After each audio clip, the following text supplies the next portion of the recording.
بسم اللہ الرحمن الرحیم۔ ما كان محمد أبا أحد من رجالكم ولكن رسول الله وخاتم النبيين۔ وہ واقعہ جب 1200 صحابہ کرام رضوان اللہ علیہ اجمعین ختم نبوت پر نچھاور ہو گئے۔ حضرت صدیق اکبر رضی اللہ تعالی عنہ کا عہد خلافت ہے۔ یمامہ کے میدان میں 1200 صحابہ کرام رضوان اللہ علیہ اجمعین کے لاشیں بکھری پڑی ہیں۔ کسی کا سر تن سے جدا ہے، کسی کا سینہ چرا ہوا ہے، کسی کا پیٹ چاک ہے، کسی کی آنکھیں نکلی ہوئی ہیں، کسی کی ٹانگ نہیں ہے، کسی کا ہاتھ نہیں، کسی کا بازو کندھوں سے جدا ہے، کسی کی ٹانگ جسم سے الگ پڑی ہے اور کسی کا جسد ٹکڑوں میں تقسیم ہو گیا ہے۔ یہ 1200 صحابہ کرام رضوان اللہ علیہ اجمعین اپنے خون میں نہا کر یمامہ کے میدان میں اس شان سے چمک رہے ہیں کہ چرخ نیلوفری میں چمکنے والے ستارے انہیں دیکھ کر رش کر رہے ہیں۔ یوں محسوس ہو رہا ہے کہ آسمانی ہدایت سے کہکشاں زمین پر اتر آئی ہے۔ یہ کون لوگ ہیں؟ اہل دنیا یہ وہ لوگ ہیں جنہیں اللہ کے نبی حضرت محمد مصطفیٰ صلی اللہ علیہ وسلم نے اپنی آغوش نبوت لے کر پروان چڑھایا، جو مکتب نبوت محمد صلی اللہ علیہ وسلم کے فارغ التحصیل تھے، جن کے سینوں میں ایمان اور قرآن خود رسول خاتم النبیین صلی اللہ علیہ وسلم نے اتارا تھا، جن کو اس دنیا میں اللہ رب العزت نے جنت کی بشارت سنا دی تھی، جو اس مرتبے کے مالک ہیں کہ آج پوری امت مل کر بھی ان میں سے کسی ایک کے برابر نہیں ہو سکتی۔ یہ شہداء جو شہادت کی سرخ قبا پہنے استہارت فرما رہے ہیں، ان میں سے 700 صحابہ کرام حافظ قرآن ہیں، 70 بدری صحابہ ہیں جو کفر و اسلام کے پہلے مارکے غزوہ بدر میں اپنی جانیں ہتھیلیوں پر لے کر رسول اللہ صلی اللہ علیہ وسلم کے پرچم تلے میدان بدر میں اترے تھے۔ اہل دنیا یہ محمد عربی صلی اللہ علیہ وآلہ وسلم کے دامن کے پھول تھے جو یمامہ کے میدان میں مسلے گئے۔ یہ رسول رحمت صلی اللہ علیہ وآلہ وسلم کی جھولی کے موتی تھے جو یمامہ کے میدان میں رول گئے۔ یہ سرور کائنات صلی اللہ علیہ وآلہ وسلم کی پچھلی راتوں کے آنسو تھے جو خاک یمامہ میں جذب ہو گئے۔ اے افراد امت اسلامیہ، ان عظیم ہستیوں نے کس مسئلے کے لیے پردیس میں جا کر اپنی جانیں نچھاور کی؟ کس مسئلے کے لیے؟ انہوں نے اپنی شمشیروں کو بے نیام کیا اور گھوڑوں پر بیٹھ کر بجلی کی طرح یمامہ کی طرف لپک گئے۔ ہائے افسوس، صد افسوس، وہ مسئلہ جسے آج ہم نے ممبر و محراب سے نکال دیا ہے، جو ہمارے دینی مدارس کے نصاب میں شامل نہیں، جو اسکولوں، کالجوں اور یونیورسٹیز میں پڑھایا نہیں جاتا، یعنی مسئلہ ختم نبوت۔ حضور اکرم صلی اللہ علیہ وآلہ وسلم کے دعوت نبوت سے لے کر وصال نبوی تک 30 سال کا جو لگ بھگ عرصہ بنتا ہے، اس میں جتنے غزوات ہوئے، جتنے جنگیں ہوئیں، جتنے تبلیغی وفود دھوکے سے شہید کیے گئے اور کفار کے مظالم سے جو صحابہ کرام رضوان اللہ علیہ اجمعین شہید ہوتے رہے، ان کی کل تعداد 259 ہے۔ یعنی پورے دور نبوی میں پورے اسلام کے لیے جو کل صحابہ شہید ہوئے، ان کی تعداد 259، اور صرف مسئلہ ختم نبوت کے لیے جو صحابہ شہید ہوئے، ان کی تعداد 1200 ہے، جن میں سے 700 حافظ قرآن ہیں۔ نبوت کا جھوٹا دعویٰ کرنے والا مسلمہ کذاب کے پاس 40,000 جنگجوؤں کا لشکر تھا، مال و دولت کے بھی ڈھیر تھے۔ ادھر مسلمان وصال نبوی صلی اللہ علیہ وسلم کے غم سے نڈھال تھے، طرح طرح کے فتنے کھڑے ہو گئے تھے، حالات انتہائی نامساعد تھے۔ مدینہ منورہ کی نوزائیدہ ریاست کو ہر طرف سے خطرہ تھا، لیکن صدیق اکبر رضی اللہ تعالی عنہ نے تخت ختم نبوت اور تاج ختم نبوت پر ڈاکہ زنی کو برداشت نہ کیا کہ یہ کیسے ممکن ہو سکتا ہے کہ صدیق زندہ ہو اور اس کے آقا صلی اللہ علیہ وآلہ وسلم کی مسند نبوت پر کوئی بدنیت بیٹھنے کی ناپاک جسارت کرے۔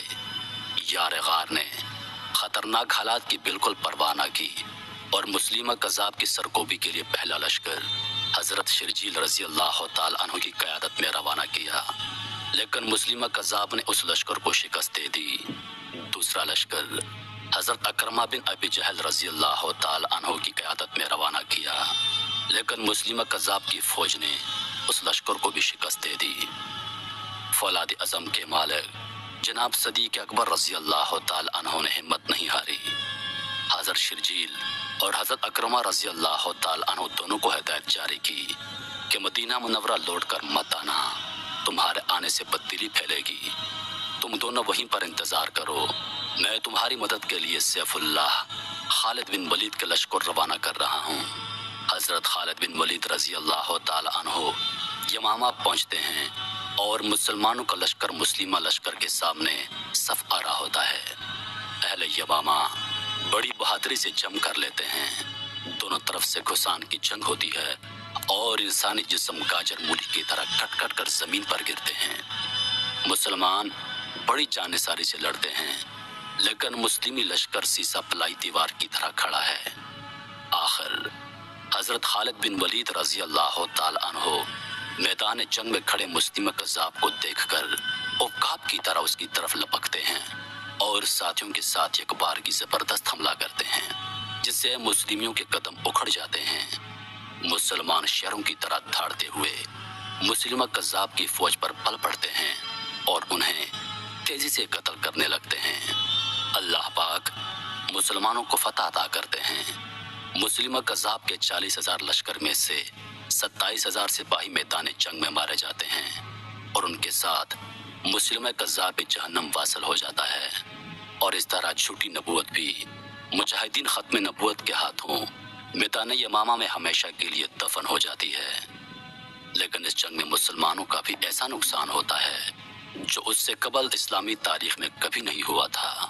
1200 صحابہ کرام رضوان اللہ علیہ و اجمعین نے خود کو خاک و خون میں تڑپا دیا، لیکن جھوٹی نبوت کے وجود کو برداشت نہ کیا۔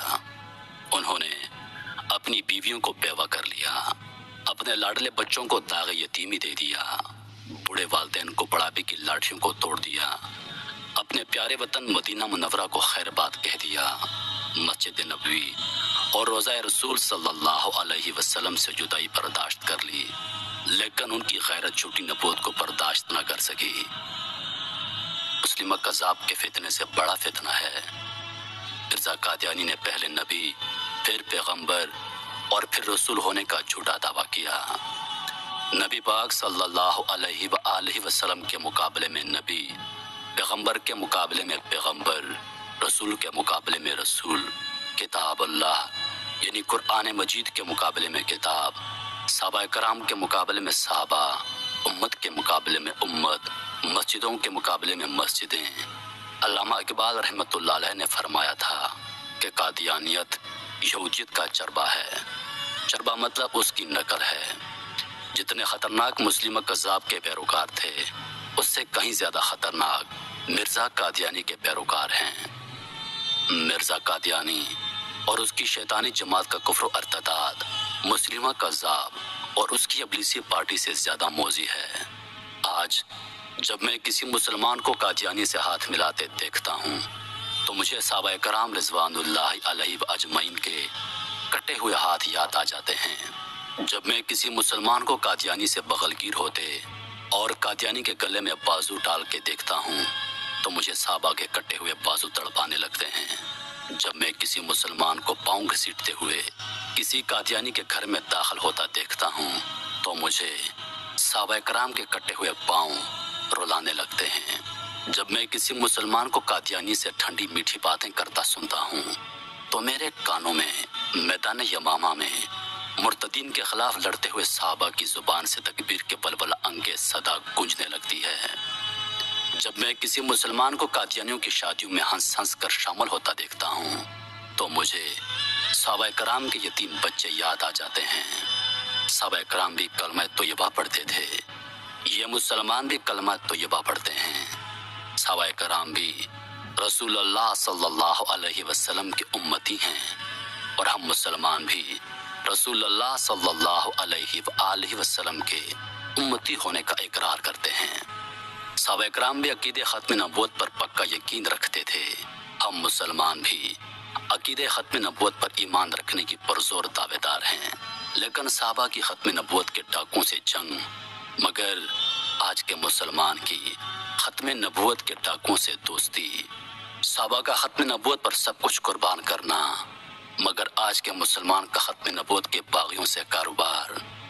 انہوں نے نبی کریم صلی اللہ علیہ وسلم کی عزت و ناموس پر اپنا گوشت اور لہو قربان کر دیا، اور یہ قادیانوں کا سوشل بائیکاٹ کرنے کو بھی تیار نہیں۔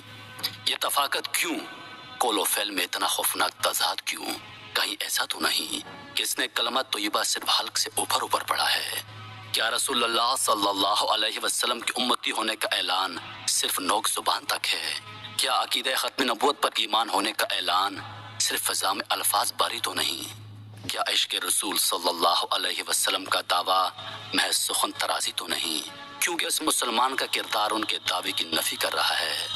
اے مسلمانوں، جس جسم کے رنگ و ریشہ میں حضور صلی اللہ علیہ وسلم کی محبت ہوتی ہے، وہ جسم قادیانیوں سے ہاتھ نہیں ملایا کرتا، وہ جسم قادیانیوں سے بغل گیریاں نہیں کرتا، وہ جسم قادیانیوں کی تقریب میں شامل نہیں ہو سکتا۔ آئیے اپنے اپنے جسم میں محبت رسول صلی اللہ علیہ وآلہ وسلم کو دیکھتے ہیں، کیونکہ اللہ سب کچھ دیکھ رہا ہے اور موت کا فرشتہ گھات لگائے بیٹھا ہے، اللہ کے حکم کا انتظار کر رہا ہے۔ اور پھر موت کا پاس مارٹم ہوا تو ہمارا سب کچھ ہمارے سامنے رکھ دیا جائے گا۔ اے مسلمانوں، سمجھ جاؤ، اس سے پہلے کہ موت آ جائے، ختم نبوت زندہ باد۔